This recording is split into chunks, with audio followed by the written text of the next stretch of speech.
So our next learning objective talks about teams, okay? And often confused with groups. Teams are different. They are groups who have a small number of people with complementary skills, and they're committed to a common purpose, performance goals, and approach for which they hold themselves mutually accountable. Okay? So this is like when you see in sports a team who's playing really well, and they say they're playing like a team. What does that mean? Well, that's because they're committed to a common purpose, which is winning. A team in sports wants to win, and they're committed to certain performance goals.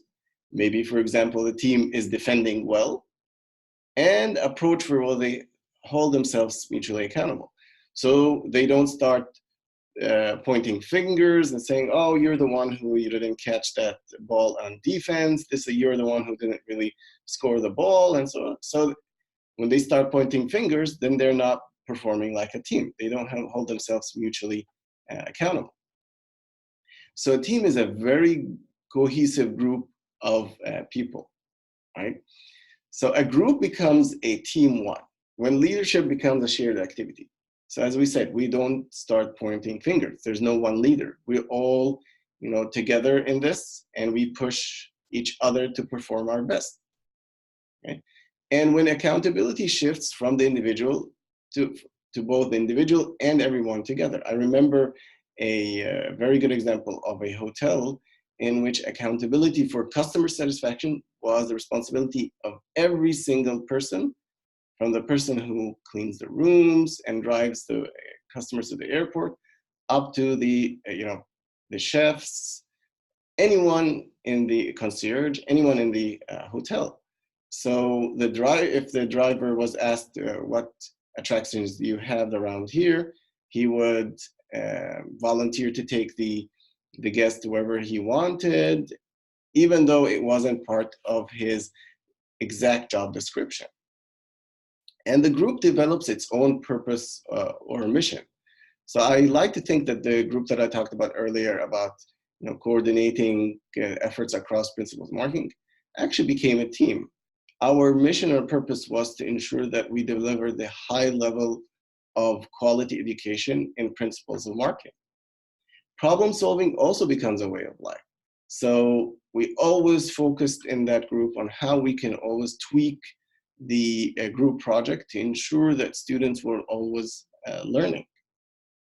And finally, effectiveness, as I said, like with the hotel example, is measured not by how well you're doing as an individual, but as a group. So the entire team at the hotel was evaluated based on customer satisfaction scores, not on only how each person performed individually. So I like this section is coming up. Is the to the old town road, I'm gonna ride to my kingdom.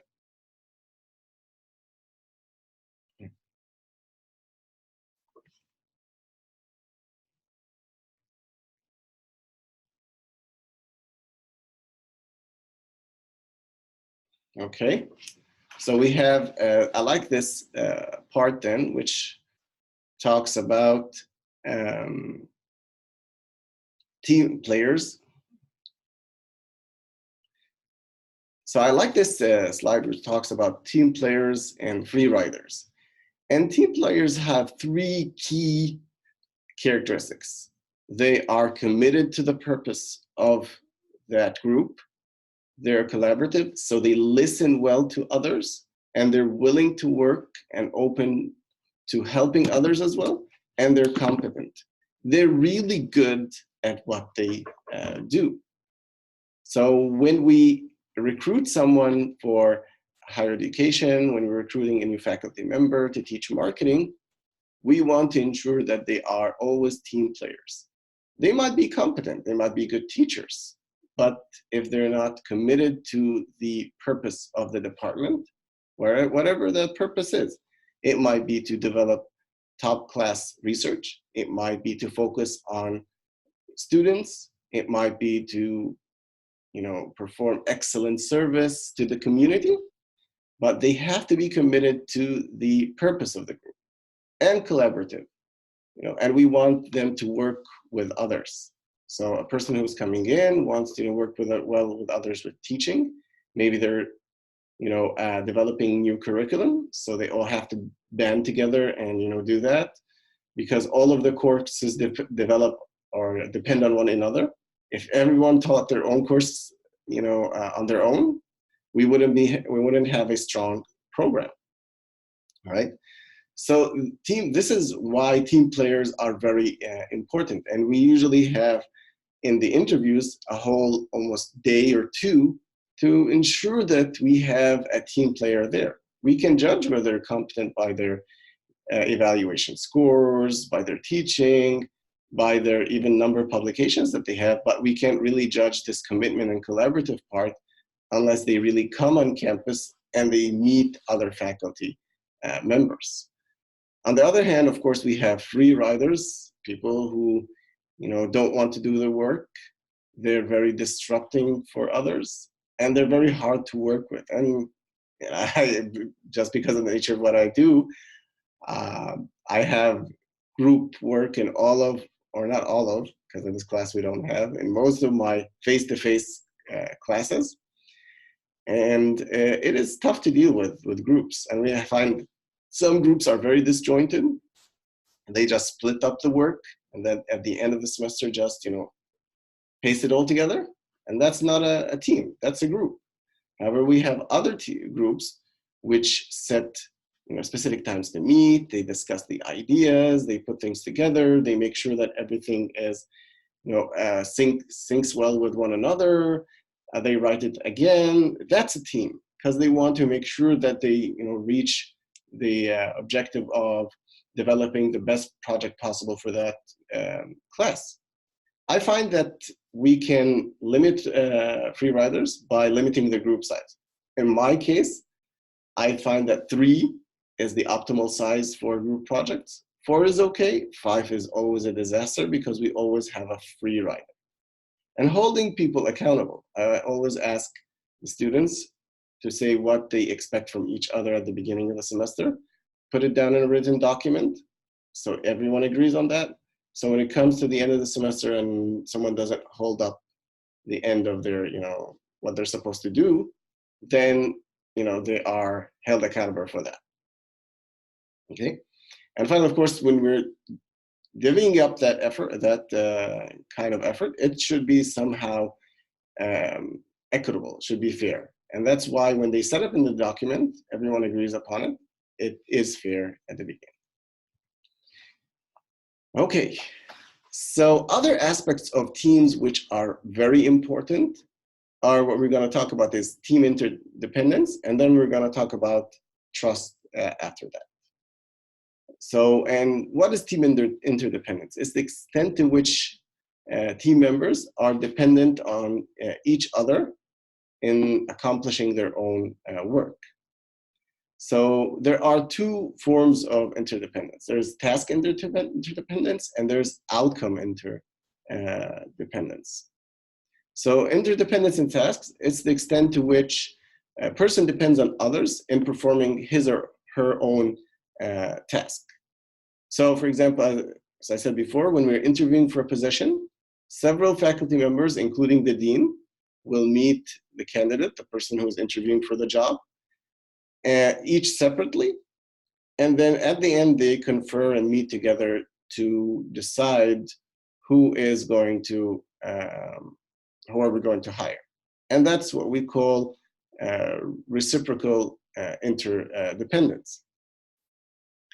So there's also what we call pooled interdependence. Pooled means that the performance of the task is not dependent on a specific person.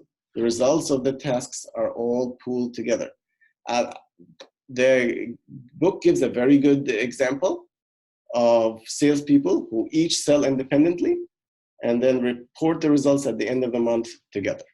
So the tasks are not really dependent on each other. Each salesperson performs it on its own, and the sales team is just judged together because based on the sales that they achieve. But if one doesn't perform their job, it doesn't mean that the other person cannot. It just means that the performance of the team is just lower. There's also sequential. Sequential is like an assembly line. So in a car, let's say a factory, it is an assembly line. So someone puts in the frame and then assembles the doors and then the wheels and then the dashboard inside. All of them is kind of sequential depending on each other, right? So you can't have, for example, the dashboard installed without the frame being put together. And then there is reciprocal. Reciprocal means that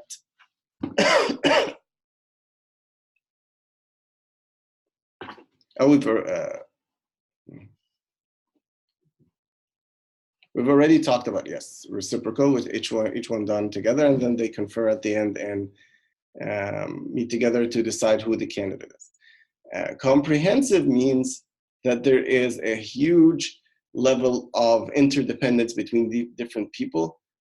So when you're developing new product, there's a sales team, there's the marketing teams, there's a product development team, there is the manufacturing team. All of them have to really sit together and come up with these, with a product that can be sold in the market, that can be manufactured, and that it meets customers' needs. So there's a lot of going back and forth between them. It's not that one of them is done first and then next and the other. No, it's all done together. So that's what we call comprehensive task interdependence. Finally, we have outcome interdependence.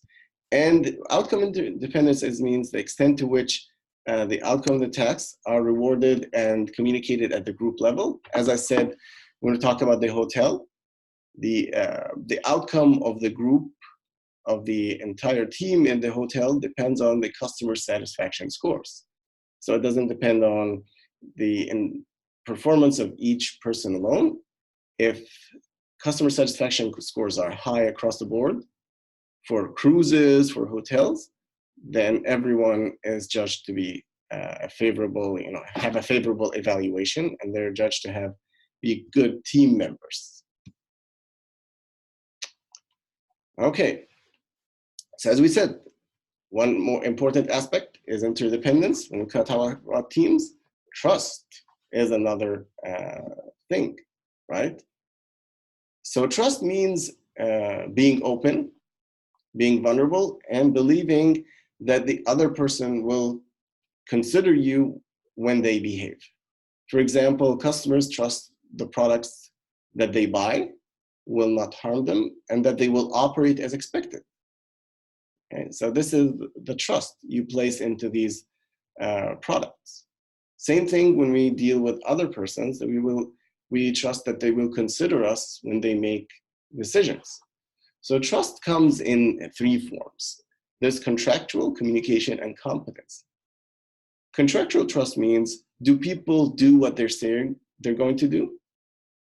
Okay, so I was in a group where people promised to cover specific topics for a final exam. The group I studied, we're coordinating final exam, and then they didn't. So this decreased the level of trust because we agreed upon something and that did not happen. So that's a contractual trust. Just the same thing when we, set the syllabus, and that's like a contract between me and you, and we put specific things in that. I put specific things in that contract, and if I don't fulfill them, then that leads to a lower level of contractual trust. Communication trust. So do people share information clearly? And the same group that I was talking about, were not willing to share information about difficulties they faced with students, which made it harder to make adjustments to the course. However, over time, they were very open as it emerged that we're not here to judge them, we're just here to help different faculty members. So being open is very important. Finally, competence trust. How well can you trust people to do their responsibilities and respect their capabilities? On that same group, we had another person who did not submit exam questions assigned to him or her, and he did not respect others to write these exam questions. And he ended up having a separate exam. So that led to a lower level of competence trust in that person. So whenever you're part of a team, there has to be contractual trust. You have to do what you say. Communication trust, you have to be open and communicate information clearly. And you have to respect others and expect them to do their job as well. Let's take this question over here. So Michael's managers told him that if he finished his project before Friday, he would not have to work on the weekend. Michael finished the project on time and was still required to work on the weekend. Which type of trust did Michael's managers betray? Of course, that's not a positive situation that anyone wants to be in, but is it A, fairness trust, competence trust, B, C, respect trust, D, communication trust, or E, contractual trust? That is, in this case, contractual trust, because he did not keep his word, and that's part of contractual trust, because we had agreed upon that he would not work on weekends if he does his work, but that's not what